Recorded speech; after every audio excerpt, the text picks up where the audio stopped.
Hello बच्चों, let us read the question. The question says explain with examples. First atomic number, second mass number, third isotopes, fourth isobars. And then second part of the question says give any two uses of isotopes. यानी ये four terms हैं, इनको हमको explain करना है with examples. ठीक है, तो we will see each term one by one. सबसे पहले देखते हैं टर्म वन में क्या बोल रहा है. तो टर्म वन में हमको बोल रहा है एक्सप्लेन करने को atomic number.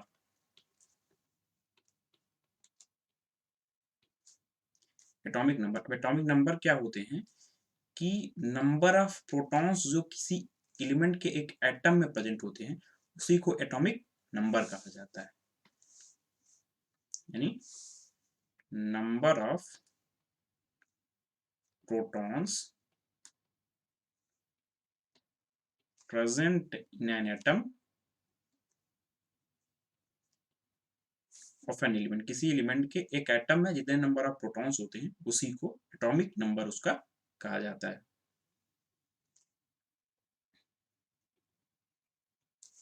is called atomic number.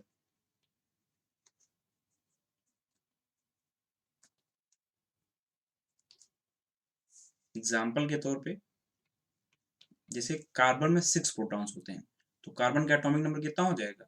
6 हो जाएगा, है ना.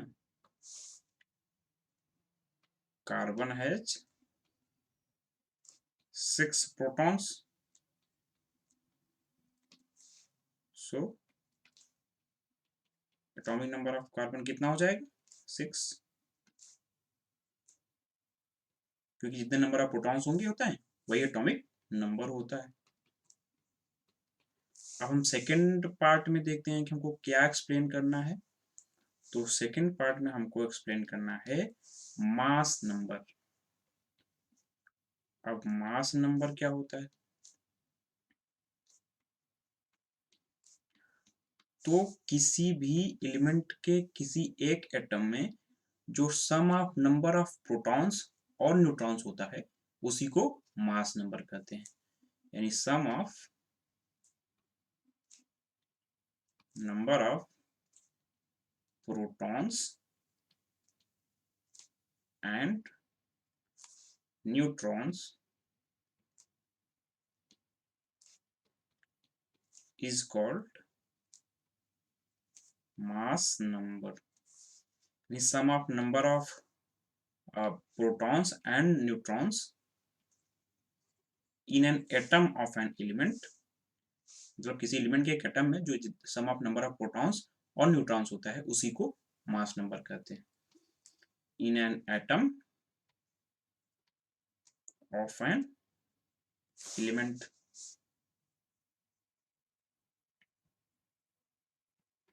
मास नंबर को हम रिप्रेजेंट करते हैं ए से, प्रोटॉन्स को रिप्रेजेंट करते हैं हम पी से और न्यूट्रॉन्स को हम रिप्रेजेंट करते हैं एन से. यानी जो मास नंबर होता है वो sum of number of protons plus sum of number of neutrons के बराबर होते. एग्जाम्पल के तौर पर हम बात करते हैं. जैसे एग्जाम्पल हमने पिछले केस में कार्बन का लिया था तो इसमें भी हम कार्बन का ही एग्जाम्पल लेते हैं. जैसे कार्बन में 6 प्रोटॉन्स होते हैं और 6 ही न्यूट्रॉन्स होते हैं. तो कार्बन का मास नंबर कितना हो जाएगा?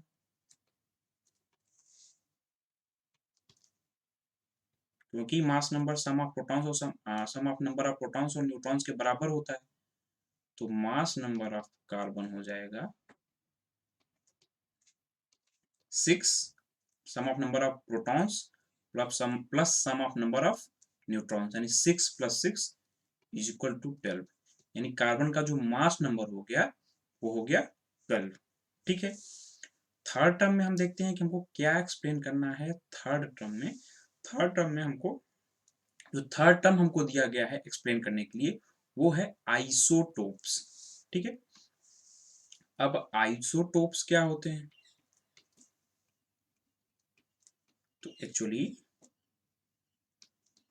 आइसोटोप्स सेम एलिमेंट के ऐसे दो एटम्स होते हैं जिनका एटॉमिक नंबर सेम होता है और मास नंबर डिफरेंट होता है, यानी atoms of same element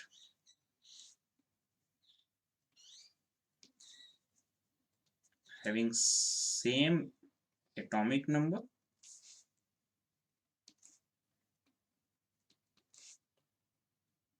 but different mass number। अब एटॉमिक नंबर सेम होने का क्या मतलब है? एटॉमिक नंबर सेम होने का मतलब है कि उनमें नंबर ऑफ प्रोटॉन्स सेम होंगे, ठीक है, यानी उनमें सेम नंबर ऑफ प्रोटॉन्स होंगे। अब protons, number of protons same है और मास नंबर डिफरेंट है, तो नंबर ऑफ न्यूट्रॉन्स तो डिफरेंट होने पड़ेंगे, क्योंकि mass number is equal to sum of number of protons and number of neutrons, ठीक है। तो इनमें डिफरेंट नंबर ऑफ न्यूट्रॉन्स होंगे। ये हमने आइसोटोप्स की चर्चा की। अब इनका एग्जाम्पल देख लेते हैं। एग्जाम्पल के तौर पे मान लीजिए हमारे पास आइसोटोप्स होते हैं दो क्लोरीन के। क्लोरीन का, क्योंकि आइसोटोप्स हैं तो इनके एटॉमिक नंबर सेम होंगे, इनके मास नंबर डिफरेंट होते हैं। तो क्लोरीन का एक आइसोटोपिक फॉर्म जो नेचर में पाया जाता है वो होता है क्लोरीन 35, और दूसरा आइसोटोपिक फॉर्म जो नेचर में पाया जाता है वो होता है क्लोरीन 37। अब ये आइसोटोप्स हैं क्योंकि इनमें नंबर ऑफ प्रोटॉन्स सेम है, सेम एटॉमिक नंबर सेम है तो नंबर ऑफ प्रोटॉन्स सेम होंगे। और मास नंबर डिफरेंट है। मास नंबर डिफरेंट है किसके कारण? क्योंकि नंबर ऑफ न्यूट्रॉन्स इन दोनों में डिफरेंट होंगे, ठीक है। एक में 18 जैसे 35 वाले में जो नंबर ऑफ न्यूट्रॉन्स होंगे वो होंगे 18, और इसमें जो नंबर ऑफ न्यूट्रॉन्स होंगे वो हो जाएंगे 20। ये हम कैसे करेंगे? Mass number equal to sum of number of protons और न्यूट्रॉन्स होते हैं, तो वहां से हम नंबर ऑफ न्यूट्रॉन्स में बता लेंगे। तो हमको पता चला कि इन दोनों में नंबर ऑफ न्यूट्रॉन्स डिफरेंट होने के कारण इनका मास नंबर डिफरेंट हो गया, और दोनों में नंबर ऑफ प्रोटॉन्स सेम है इसलिए इनका एटॉमिक नंबर सेम है। इसके बाद वाला टर्म देखते हैं कि हमको क्या डिस्कस करना है। लास्ट टर्म हमको जो डिस्कस करना है वो है आइसोबार्स, ठीक है। फोर्थ टर्म जो हमको डिस्कस करना है वो है आइसोबार्स। अब आइसोबार्स क्या होते हैं? तो कुछ सेंस में ये आइसोटोप्स के अपोजिट होते हैं, यानी ये एटम्स ऑफ डिफरेंट एलिमेंट के ऐसे एटम्स जिनका मास नंबर सेम हो, इनका मास नंबर सेम हो लेकिन एटॉमिक नंबर डिफरेंट हो। अब एटॉमिक नंबर डिफरेंट होने का क्या मतलब है? कि उनमें डिफरेंट नंबर ऑफ प्रोटॉन्स होंगे, क्योंकि एटॉमिक नंबर डिफरेंट तभी होगा जब नंबर ऑफ प्रोटॉन्स डिफरेंट होंगे, ठीक है।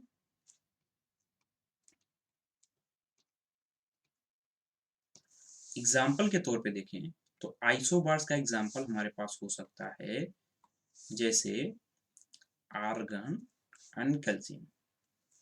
आर्गन का एटॉमिक नंबर 18, कैल्शियम का एटॉमिक नंबर 20, ठीक है। लेकिन आर्गन का जो मास नंबर होता है वो भी 40 होता है, और कैल्शियम का जो मास नंबर होता है वो भी 40 होता है, यानी दोनों का मास नंबर सेम हो गया लेकिन एटॉमिक नंबर डिफरेंट हो गया। तो ये एक दूसरे के क्या हो गए? आइसोबार्स हो गए, क्योंकि आइसोबार्स में atomic number atomic number different होता है और मास नंबर सेम होता है, लेकिन एटॉमिक नंबर डिफरेंट होता है। एटॉमिक नंबर डिफरेंट होगा तो नंबर ऑफ प्रोटॉन्स डिफरेंट हो जाएंगे, ठीक है। लेकिन नंबर ऑफ जो मास नंबर हो यानी sum of number of protons and neutrons isobars में सेम होते हैं, ठीक है। सो हमने यहाँ पे 4 टर्म्स जिनको हमको एक्सप्लेन करना था विद एग्जांपल्स वो हमने किया। अब इसके हम सेकंड पार्ट ऑफ क्वेश्चन में देखते हैं। तो सेकंड पार्ट ऑफ क्वेश्चन में हमसे पूछा है गिव 2 यूजेस ऑफ आइसोटोप्स, यानी हमको आइसोटोप्स के 2 यूजेस बताने हैं। तो हम देखते हैं कि आइसोटोप्स के दो यूजेस क्या हो सकते हैं। यूजेस ऑफ आइसोटोप्स, तो पहला यूज हो सकता है कि कोबाल्ट का आइसोटोप, आइसोटोप ऑफ कोबाल्ट, यानी कौन सा, कोबाल्ट 60 जो होता है, ये यूज किया जाता है कैंसर के ट्रीटमेंट में। ये आपको याद करना है, याद कर लेना कि कोबाल्ट 60 जो आइसोटोप कोबाल्ट का होता है, कोबाल्ट 60 वो यूज किया जाता है in the treatment of cancer. और जो रेडियो आइसोटोप होता है, किसका, यूरेनियम का,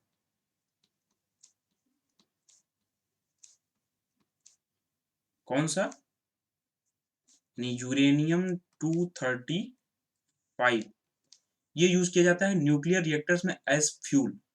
न्यूक्लियर पावर प्लांट्स में जो न्यूक्लियर रिएक्टर्स होते हैं उसमें हम एज अ फ्यूल यूज करते हैं यूरेनियम 235 को, ठीक है, जिससे अब जो न्यूक्लियर पावर प्लांट्स होते हैं वो इलेक्ट्रिसिटी जनरेट करने में यूज किए जाते हैं, ठीक है,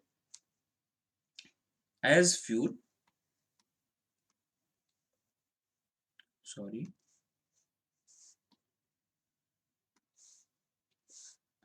as fuel in nuclear power plants, nuclear reactor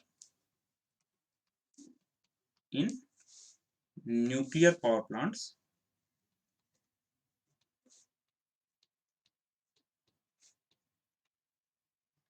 to generate electricity। Electricity generate करने के लिए हम जो न्यूक्लियर पावर प्लांट्स में न्यूक्लियर रिएक्टर में जो फ्यूल का यूज करते हैं वो फ्यूल होता है यूरेनियम 235, यानी रेडियो आइसोटोप ऑफ यूरेनियम, ठीक है। तो हमने ये बात की टू यूजेस ऑफ आइसोटोप्स की। So this was all about this question, hope you understood it well, best of luck.